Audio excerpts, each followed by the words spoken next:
It was a beautiful morning on the island of Sodor.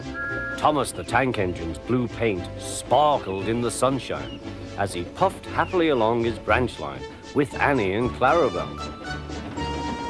He was feeling very pleased with himself.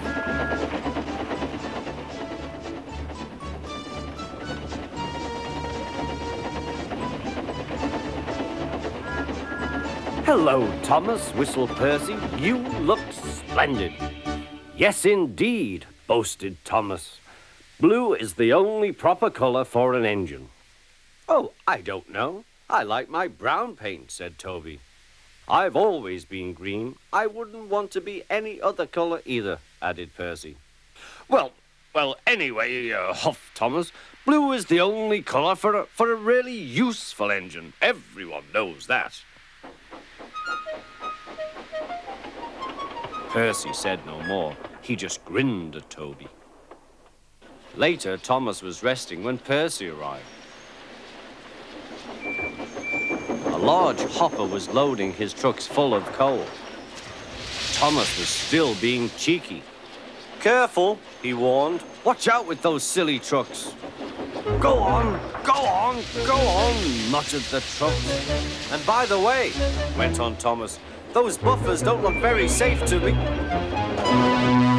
The last load poured down. "Help! I'm choking!" cried Thomas. "Get me out!"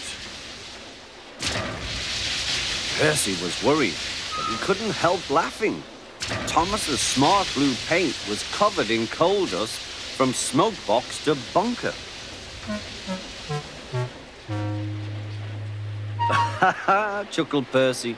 "You don't look really useful now, Thomas. You look really disgraceful." "I'm not disgraceful," choked Thomas. "You did that on purpose. Get me out."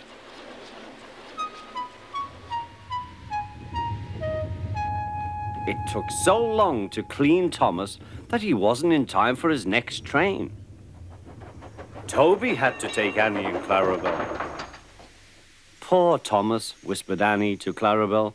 They were most upset.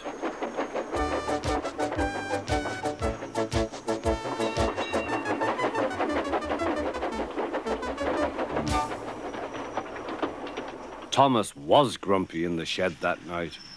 Toby thought it a great joke, but Percy was cross with Thomas for thinking he had made his paint dirty on purpose. Fancy a really useful blue engine like Thomas becoming a disgrace to the Fat Controller's railway. Next day, Thomas was feeling more cheerful as he watched Percy bring his trucks from the junction. The trucks were heavy and Percy was tired.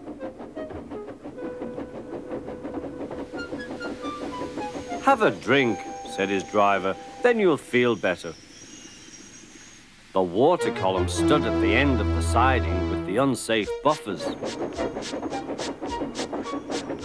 Suddenly, Percy found that he couldn't stop. The buffers didn't stop him either. "Oh!" wailed Percy. "Help!" The buffers were broken and Percy was wheel-deep in coal. It was time for Thomas to leave. He had seen everything. "Now Percy has learned his lesson too," he chuckled to himself.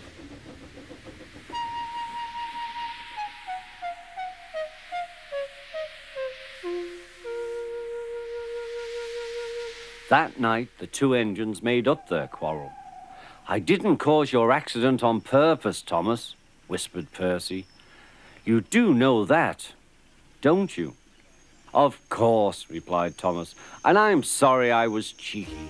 Your green paint looks splendid again, too. In future, we'll both be more careful of coal."